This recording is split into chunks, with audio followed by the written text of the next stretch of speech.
Gaza में जारी जंग में अब इजराइल ने हमास को पूरी तरह से खत्म करने का मन बना लिया है। इजराइल की सुरक्षा समिति ने गुरुवार को प्रधानमंत्री नेतन्याहू की गाजा के नए क्षेत्रों पर कब्जा करने की योजना को मंजूरी दे दी थी। इस योजना के पूरी तरह से 4 से 5 महीनों तक चलने का अनुमान है। इसमें 10 लाख से ज्यादा फिलिस्तीनी नागरिक विस्थापित होंगे। मीडिया रिपोर्ट्स में दावा किया गया कि गाजा कूच करने के लिए इजराइल की करीब 2.5 लाख की सेना तैयार है। ईरान ने दी इजराइल को सीधी धमकी। इस बीच ईरान ने इजराइल को बड़ी धमकी दी है। ईरान का कहना है कि अगर इजराइल ने गाजा में ऑपरेशन चलाया तो इसका अंजाम बहुत बुरा होगा। उधर इजराइल ने गाजा में कब्जे की तैयारी शुरू की। दरअसल इजराइल लगातार गाजा पर हमले कर रहा है। इन हमलों में लाखों गाजा के नागरिक मारे जा चुके हैं। गाजा में रहने वाले लोगों की हालत बहुत दयनीय है। इसको लेकर अरब और कई यूरोपीय देश अपना विरोध जाहिर कर चुके हैं।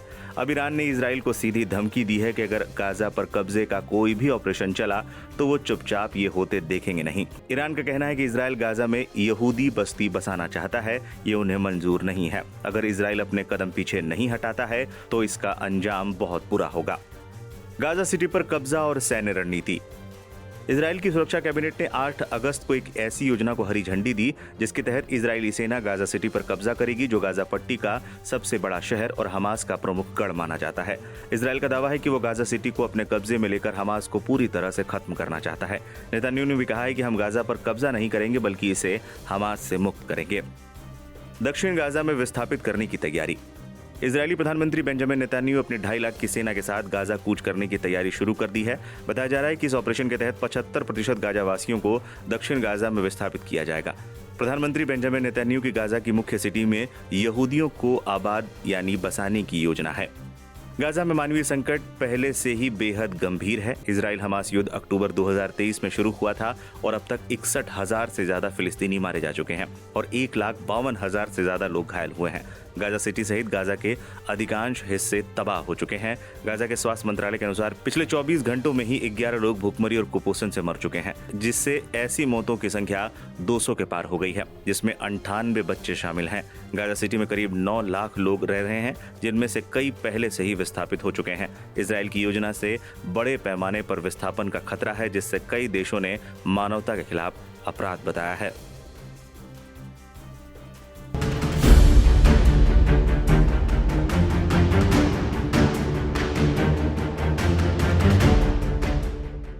इजराइल ने गाजा पर कब्जा करने का पूरा प्लान तैयार कर लिया। बाकायदा इसे लेकर इजरायली सेना ने अपना काम भी शुरू कर दिया है। लेकिन जब से बात पूरी दुनिया में फैली है तभी से तमाम देशों की नींद उड़ी हुई है। कई देशों ने सीधे तौर पर इसका विरोध किया और वो नेतन्याहू के इस फैसले से नाखुश और नाराज भी हैं। तो वहीं मुस्लिम देश तुर्की इजराइल के इस फैसले के खिलाफ सीधे मैदान में उतर आया है और तो तुर्की ने सभी मुस्लिम देशों से एक साथ आने की अपील भी की है। विदेश मंत्री हकान फिदान ने मिस्र में हुई बातचीत के दौरान इस बात का इजहार किया। उन्होंने कहा कि मुस्लिम देशों को एकजुट होकर इजराइल की गाजा सिटी पर कब्जे की योजना के खिलाफ इंटरनेशनल लेवल पर विरोध करना चाहिए। मिस्र और तुर्की दोनों ने इजराइल के इस कदम की निंदा की है। तुर्की ने इसे इजराइल की नरसंहार और विस्तारवादी नीतियों का नया फेज करार दिया और इस प्लान को फेल करने के लिए ग्लोबल स्टेप्स लेने की मांग की है। फिदान ने आगे कहा कि इस मुद्दे पर इस्लामिक सहयोग संगठन यानी कि OIC की आपात बैठक बुलाई गई है।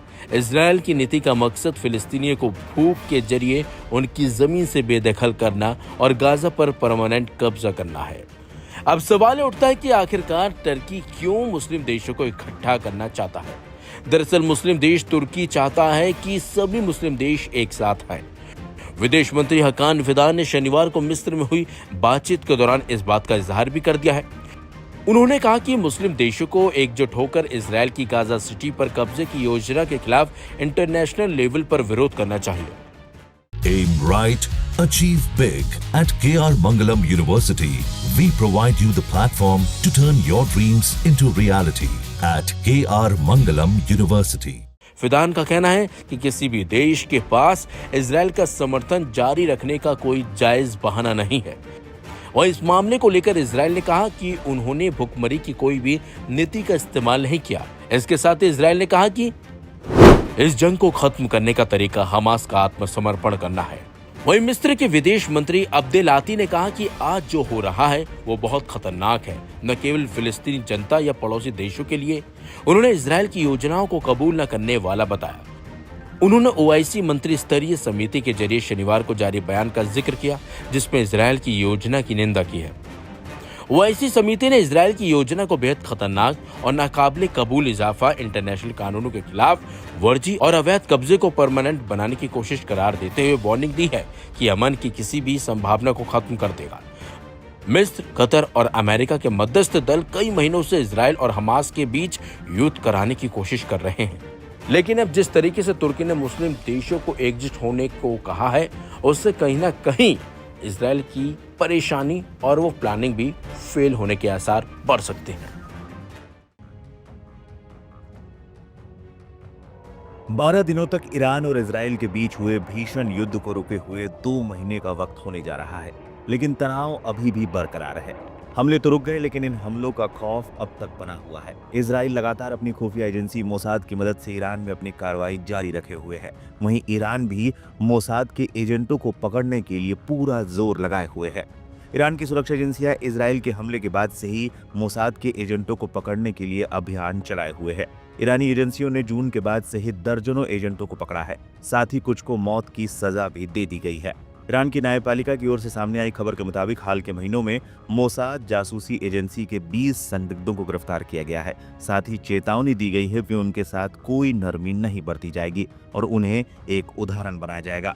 ईरान ने अपने एक प्रमुख परमाणु वैज्ञानिक रुजवे वादी को मुल्क से गद्दारी के आरोप में फांसी से लटका दिया है। ईरान की सर्वोच्च न्यायपालिका के आदेश पर बुधवार 6 अगस्त को उसे फांसी पर लटका दिया गया। रुजवेवादी पर आरोप था कि उन्होंने इजराइल की खुफिया एजेंसी मोसाद को गोपनीय और सेंसिटिव जानकारी लीक की। नतीजतन जून 2025 को इजराइल के साथ हुए युद्ध के दौरान एक अन्य ईरानी परमाणु वैज्ञानिक की हत्या हो गई। यह घटना ईरान और इजराइल के बीच बढ़ते तनाव और ईरान की कथित जासूसी विरोधी कार्रवाइयों का हिस्सा है। ऐसा नहीं है कि सभी संदिग्धों को सजा दी जा रही है। आरोप गलत साबित होने पर ईरानी अदालत उन्हें रिहा भी कर रही है। Aim right, achieve big. At KR Mangalam University, we provide you the platform to turn your dreams into reality. At KR Mangalam University. न्यायपालिका के प्रवक्ता असगर जहांगीरी ने तेहरान में मीडिया को बताया कि गिरफ्तार किए गए 20 संदिग्धों में से कुछ के खिलाफ आरोप हटा दिए गए हैं और उन्हें रिहा कर दिया गया है। जहांगीर के मुताबिक जांच पूरी होने के बाद पूरी जानकारी सार्वजनिक की जाएगी। इस साल इजराइल के लिए जासूसी करने के दोषी ईरानियों के मृत्युदंड दिए जाने की संख्या में जबरदस्त वृद्धि हुई है और हाल के महीनों में कम से कम 8 लोगों को मौत की सजा दी गई है। बता दें, हाल के दिनों में इजराइल ने ईरान के करीब 30 वैज्ञानिकों की हत्या कर दी थी। ये हमले इजराइल के एजेंटों की ओर से दी गई खुफिया जानकारी के आधार पर हुए थे। साथ ही कई हमले ईरान के अंदर इन्हीं एजेंटों ने किए थे। बताते चलें, 13 जून को इजराइल ने ऑपरेशन राइजिंग लाइन के तहत ईरान के परमाणु और सैन्य ठिकानों पर हमले शुरू किए थे। इन हमलों में ईरान के कई शीर्ष कमांडरों और कम से कम 1 दर्जन परमाणु वैज्ञानिक मारे गए। ईरान ने जवाबी कार्रवाई में इजराइल पर सैकड़ों बैलिस्टिक मिसाइलों और ड्रोन हमले किए, जिससे दोनों देशों को भारी नुकसान हुआ। युद्ध का अंत 24 जून 2025 को अमेरिकी राष्ट्रपति डोनाल्ड ट्रंप की मध्यस्थता के बाद हुआ।